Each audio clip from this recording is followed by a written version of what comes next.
Hey everybody, just wanted to make sure I got a little bit of a close-up of that frog before I started talking. I was afraid when I said something he would jump away. So that is one of the frogs we have here in the pond. I'm pretty sure we have at least two, possibly three. I did see two things jump. I wasn't able to see what they were, but they were large enough one day. I saw two separate things splash into the water, and presumably it was two frogs. See how close we can get before this one actually does jump in the water. Oh, we're that close. So I saw two little things like that out of the corner of my eye at one time, and so I'm pretty sure there's at least two frogs in here, and it's possible that there's a third one. We had three in here last year, so I don't know. But I just wanted to do a quick update. When I saw the frog sitting there, I figured I would get a little video of that. I would do a quick update on the pond. You can see it's really fading away. My rush here on the corner, this I don't know, it's some kind of purple plant. I can't remember the name of it. It did really well last year. It got really tall. It got huge purple plumage on it, big spikes of flowers sticking up, and we never got a single one of those this year. My water hyacinth never bloomed, and by about midsummer we got peak growth, and then it's just started yellowing and fading away. And so you can see that's still happening. It's getting smaller and smaller, not bigger and bigger. And a few other plants we planted around the pond were a little disappointing as well. We get very little sun here, and each year it gets worse.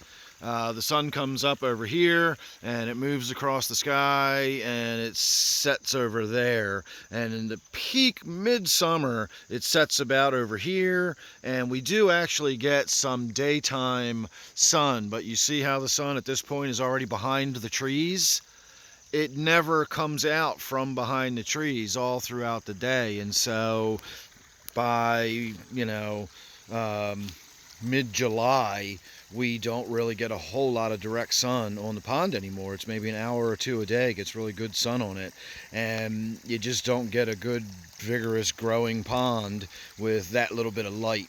And of course that speaks true for my whole entire yard. We've had to shift to almost completely growing nothing but shade or partial shade plants here in the yard, in the gardens. We just can't grow anything that requires a decent amount of sun. So as far as the pond goes, this is about it. It's not going to look any better than this for the year. It's going to be fading out, and at some point here in the fairly near future I'm going to be out here shutting it down, getting the fish out of there. Probably going to keep all of the minnows and smaller fish that are in there. I'm going to put them in my 125 in the basement. And the goldfish that are in there, I have a customer that has a pond that is big enough to overwinter them, and so they're going to end up at my customer's house here pretty soon. So this is probably going to be maybe my last update on the pond, except for the I'm shutting it down update, and that'll probably be coming here fairly soon. So make sure you're subscribed and you won't miss that or anything else. And then don't forget, of course, I do a live stream every Friday night and Sunday night at 8 p.m. Eastern time. Those are always a good time, so make sure you tune in for that. All right, everybody, thanks for watching, and I will see you real soon in the next one.